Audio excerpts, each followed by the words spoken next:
Hi there. So we are going to fill in this chart. So this I mistakenly did not include in your packet, but I did list the worksheet there for you in the module.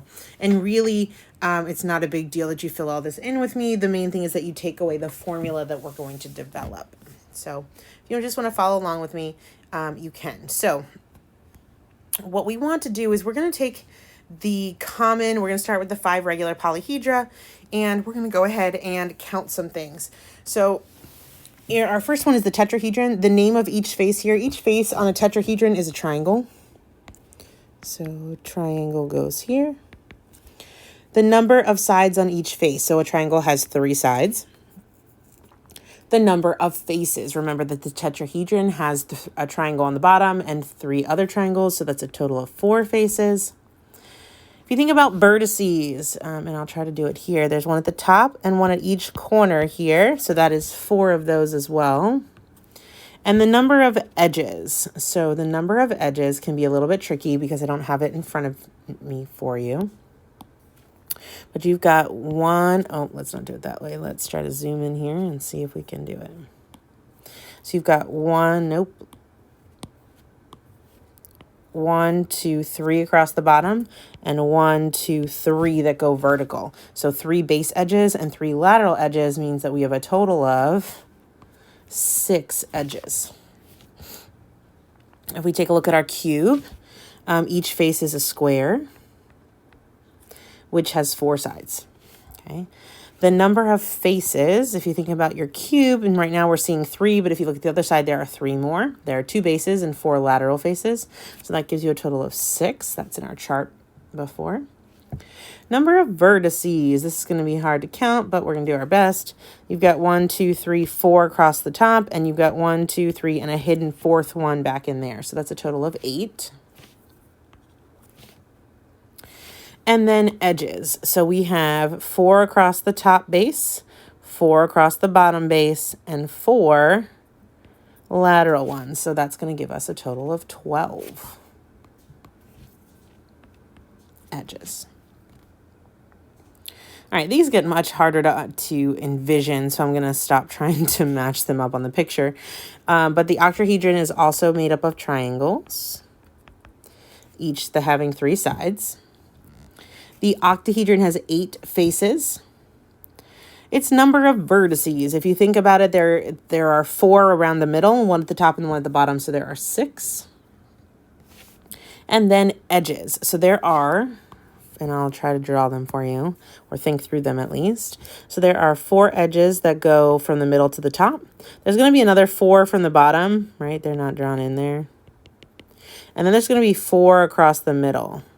So 4, 4, and 4 gives us 12. So we're going to have 12 edges on our octahedron. Okay.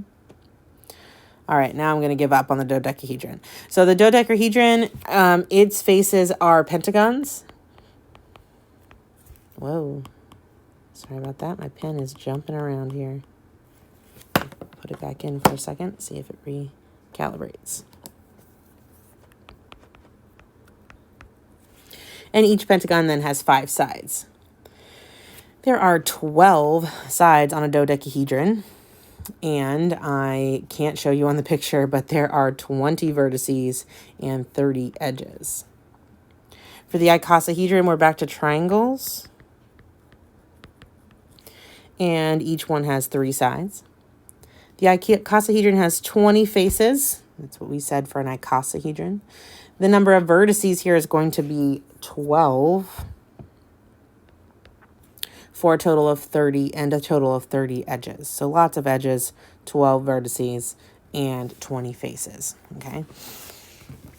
All right, and so from here, and we're not going to do an irregular polyhedron. I could pull anything out that I want and count up these things, but I think we have enough to look for a pattern. So the first question here says, look at the first shape in the table above, find the sum of the number of faces and the number of vertices. So if we think about the sum number of faces and vertices, so we're combining the yellow column here and the purple column here. Okay. And so 4 and 4 gives us 8 in the first row. So I'm going to write this over here to the side. That would be 8. 6 and 8 would give us 14 for the next 2. And 12 and 20 gives us 32 for the last two. And if we then compare that number to the number of edges, it looks like in every case they're off by 2. And so that means that if we add 2 to the number of edges, then it will match the faces plus the vertices. Okay, and do we think this is maybe a rule for other shapes? The answer here is going to be yes, we do. Okay, so the faces, edges are 2 more than the faces plus the vertices. Okay, and that means that we're going to get what's called Euler's formula. And this is what I want you to take away from this, even if you don't print out and write down all these numbers. What we want you to know is that Euler's formula gives you this relationship. In any polyhedron, the number of faces plus the number of, sorry, my pen's being funky again.